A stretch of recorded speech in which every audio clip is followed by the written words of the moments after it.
بسم اللہ الرحمن الرحیم۔ سلطنت عثمانیہ دنیا کی سب سے بڑی اور طویل عرصے تک قائم رہنے والی اسلامی سلطنتوں میں سے ایک تھی۔ اس سلطنت کا قیام 1299 میں عثمان اول نے اناطولیہ یعنی موجودہ ترکی میں کیا تھا اور اس نے 1923 تک تقریباً 600 سال تک اپنی حکومت قائم رکھی۔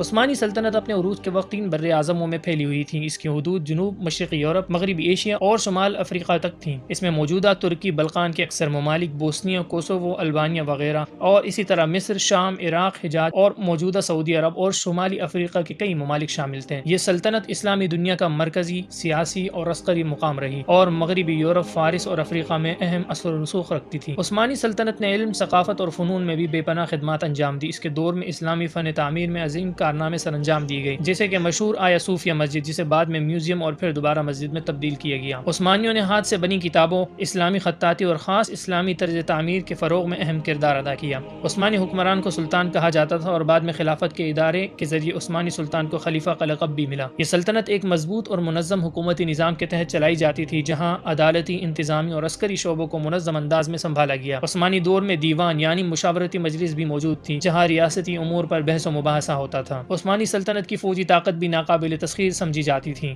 ینیچری یعنی کہ جانیساریس کی فوج عثمانیوں کی خاص پہچان تھی، جو ایک منظم اور تربیت یافتہ فوجی دستہ تھا۔ ان فوجیوں کی خاص تربیت ہوتی تھی اور یہ سلطنت کی کامیابیوں میں اہم کردار ادا کرتی تھی۔ عثمانیوں نے توپیں اور دیگر جنگی آلات بھی استعمال کیے جو اس زمانے میں جدید سمجھے جاتے تھے۔ سلطنت عثمانیہ کا زوال آہستہ آہستہ 19ویں صدی میں شروع ہوا اور پہلی جنگ عظیم میں شکست کے بعد اتحادی طاقتوں نے اس کی سرزمین کو تقسیم کرنا شروع کر دیا۔ اب سوال یہ پیدا ہوتا ہے کہ اس عظیم سلطنت کو کن لوگوں نے اور کن ممالک نے کس طرح توڑا؟ سلطنت عثمانیہ کو توڑنے میں کس کا سب سے اہم کردار تھا؟ سلطنت عثمانیہ کو توڑنے میں کئی عوامل اور شخصیات کا کردار تھا، جنہوں نے بالآخر 600 سال سے زائد عرصے تک قائم اس عظیم سلطنت کو تقسیم کر دیا۔ ان میں اندرونی کمزوریاں، بیرونی طاقتوں کا اثر اور کئی اہم واقعات شامل ہیں۔ سب سے بڑا سبب اور سب سے اہم کردار یورپی طاقتوں کا تھا۔ یورپین ممالک، خاص طور پر برطانیہ، فرانس اور روس نے عثمانی سلطنت کو یورپ کا مرد بیمار قرار دے کر اس کی سرزمین کو تقسیم کرنے کی کوششیں کی۔ ان ممالک نے عثمانیوں کے زیر تسلط علاقوں میں سیاسی اور فوجی مداخلتیں کی۔ انہوں نے مشرق وسطیٰ اور شمالی افریقہ میں اپنی بالادستی قائم کرنے کے لیے سلطنت کی داخلی کمزوریوں کو استعمال کیا اور مسلمانوں میں علیحدگی پسند تحریکوں کو ہوا دی۔ اور اسی طرح 19ویں صدی کے آخر اور 20ویں صدی کے آغاز میں عرب قومیت پسندی یعنی کہ عرب نیشنلزم کا جذبہ عروج پر تھا۔ عربوں کو عثمانی سلطنت کے ترک حکمرانوں سے شکایات تھی اور انہیں یورپی طاقتوں نے استعمال کیا۔ 1916 میں شریف حسین نے عرب بغاوت کی قیادت کی اور برطانیہ کی مدد سے سلطنت عثمانیہ کے خلاف جنگ کی۔ یہ بغاوت سلطنت کی کمزوری اور زوال میں ایک اہم عنصر ثابت ہوئی۔ پہلی جنگ عظیم سلطنت عثمانیہ کے زوال میں ایک بنیادی وجہ ثابت ہوئی۔ سلطنت نے جرمنی کا ساتھ دیا، جس نے اسے اتحادی قوتوں یعنی برطانیہ، فرانس اور روس کے خلاف کھڑا کر دیا۔ جنگ میں شکست کے بعد سلطنت کو کئی معاہدات پر